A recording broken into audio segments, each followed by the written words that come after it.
ناظرین، اسرائیل کی تمام سازشیں، عیاری اور مکاریاں ناکام ہو گئیں۔ وہ سازش جو تل ابیب کے بند کمروں میں تیار ہوئیں، وہ جال جو ایران کو تنہا کرنے کے لیے بنے گئے تھے، آج ریت کی دیوار ثابت ہو چکے ہیں۔ پوری دنیا کی نظریں اب مسقط پر جمی ہیں، جہاں کل ایران اور امریکہ آمنے سامنے بیٹھنے جا رہے ہیں۔ جی ہاں، اسرائیل کی تمام تر رکاوٹوں اور چیخ و پکار کے باوجود واشنگٹن اور تہران کل مذاکرات کی میز پر آمنے سامنے ہوں گے۔ یہ محض ڈائیلاگ یا بات چیت نہیں، بلکہ اسرائیل کی سفارتی شکست کا واضح اعلان ہے۔ اسرائیل نے ہر ممکن کوشش کی کہ امریکہ ایران کے ساتھ مذاکرات نہ کرے، بلکہ ایک بار پھر ایران پر حملہ کر کے طاقت کے مرکز یعنی سپریم لیڈر کو نشانہ بنائے۔ لیکن روس اور چین سمیت علاقائی طاقتوں کی جانب سے ایران کی مکمل پشت پناہی اور حمایت کو دیکھتے ہوئے امریکہ پیچھے ہٹ گیا۔ ایران نے تمام آپشنز کھلے رکھے ہوئے ایک طرف کل مسقط میں سفارتکاری کی میز سج رہی ہے، امریکہ اور ایران میں مذاکرات ہو رہے ہیں، تو دوسری طرف تہران کی فضاؤں میں روسی جنگی ہیلی کاپٹروں کی گن گرج نے واشنگٹن سے لے کر تل ابیب تک تھر تھلی مچا دی ہے۔ سوشل میڈیا پر وائرل ہونے والی ان ویڈیوز نے ثابت کر دیا ہے کہ ایران نے صرف مذاکرات کا راستہ نہیں چنا، بلکہ پلان بی بھی تیار کر لیا ہے۔ اگر مسقط میں بات نہ بنی تو ایران جنگ کے لیے مکمل تیار ہے۔ روس کی جانب سے ایران کو فراہم کی جانے والی یہ عسکری مدد ایک طرح سے امریکہ کے خلاف اعلان جنگ ہے۔ ویسے بھی روس اور چین پہلے ہی آبنائے حرمز میں اپنی فوجیں بھیج کر واشنگٹن پر یہ واضح کر چکے ہیں کہ ایران تنہا نہیں ہے۔ مذاکرات سے عین پہلے سعودی وزیر خارجہ شہزادہ فیصل بن فرحان کو ایرانی وزیر خارجہ عباس عراقچی نے فون گھمایا۔ اس فون کال میں انہوں نے سعودی عرب کو امریکہ کے ساتھ ہونے والے مذاکرات پر اعتماد میں لیا۔ سعودی عرب نے بھی ایران کو مکمل حمایت کا یقین دلایا۔ مبصرین اور تجزیہ کار اس فون کال کو بہت ہی اہم اور گیم چینجر قرار دے رہے ہیں۔ ان کا ماننا ہے کہ یہ فون کال ہے جس نے خطے کی سیاست کا رخ موڑ دیا۔ سعودی وزیر خارجہ نے ایرانی ہم منصب کو یقین دہانی کرائی کہ ہم آپ کے ساتھ ہیں۔ سعودی عرب کا ایران کے ساتھ کھڑا ہونا اس بات کی علامت ہے کہ اب خطے کے فیصلے خطے میں ہوں گے، کسی بیرونی طاقت کے اشارے پر نہیں۔ دوسری بڑی ڈیولپمنٹ جس نے عالمی ایوانوں میں ہلچل پیدا کی، وہ امریکی صدر ڈونلڈ ٹرمپ اور چینی صدر شی جن پنگ کے درمیان ہونے والی ٹیلی فونک کال ہے۔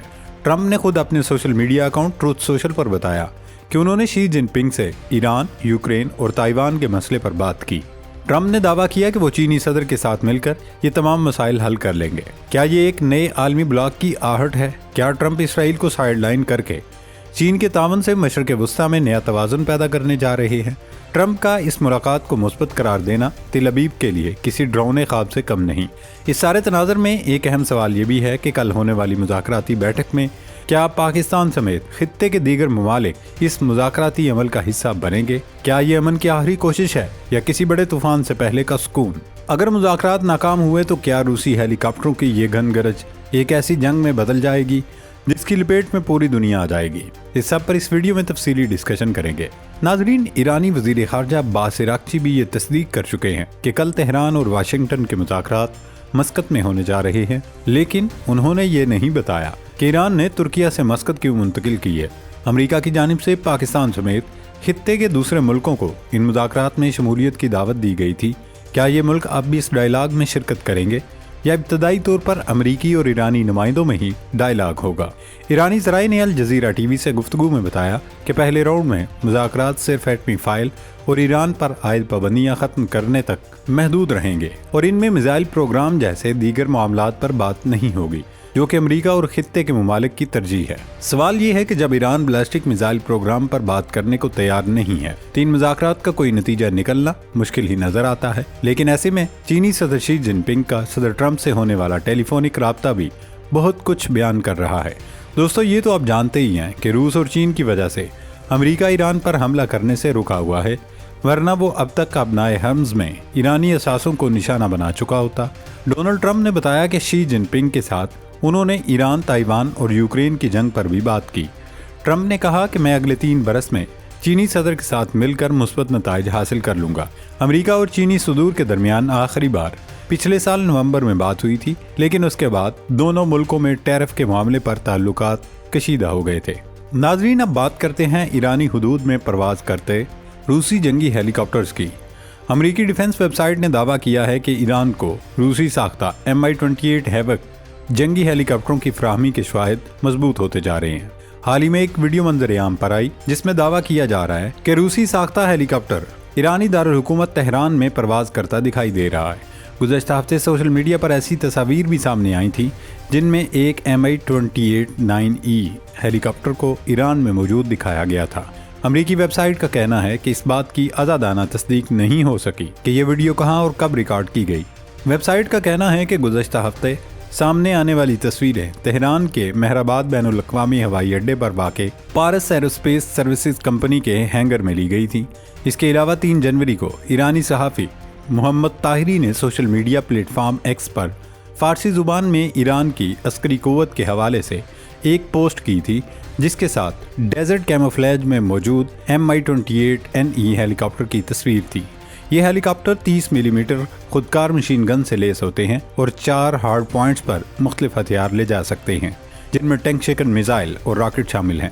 اس ہیلی کاپٹر کا بنیادی سینسر سسٹم ماسٹ ریڈار اور ہیلی کاپٹر کے اگلے حصے میں نصب انفراریڈ کیمرے پر مشتمل ہوتا ہے۔ ویب سائٹ کے مطابق ایران کے لیے فراہم کیے جانے والے Mi-28-9E ہیلی کاپٹروں کی درست صلاحیت اور مجموعی تعداد بھی واضح نہیں ہے۔ اس حوالے سے سامنے آنے والی ویڈیوز کا معیار کم ہونے کی وجہ سے کئی تفصیلات کا اندازہ کرنا مشکل ہے۔ ایرانی فضاؤں میں اڑتے لڑاکا ہیلی کاپٹر اس بات کو ظاہر کرتے ہیں کہ ایران نے مذاکرات کے ساتھ جنگی تیاریاں بھی کر لی ہیں اور اس سلسلے میں اسے روس کی مکمل حمایت اور مدد حاصل ہے۔ اسرائیل کے ساتھ 12 روزہ جنگ کے بعد ایران اپنے کمزور ہو چکے عسکری ذخیرے کو مضبوط بنانے کی کوشش کر رہا ہے۔ ایسے میں Mi-28NE ہیلی کاپٹروں کی ممکنہ فراہمی اسی حکمت عملی کا حصہ سمجھی جا رہی ہے۔ اس ویڈیو کے بعد ایک بات تو ظاہر ہے کہ روسی ہتھیار، لڑاکا طیارے اور گن شپ ہیلی کاپٹر ایران پہنچ چکے ہیں۔ ناظرین، تہران کے ہوائی اڈے پر کڑے روسی لڑاکا ہیلی کاپٹرز اور مسقط میں بچھنے والی مذاکرات کی بساط یہ 2 الگ الگ تصویریں نہیں ہیں، بلکہ ایک ہی سکے کے 2 رخ ہیں۔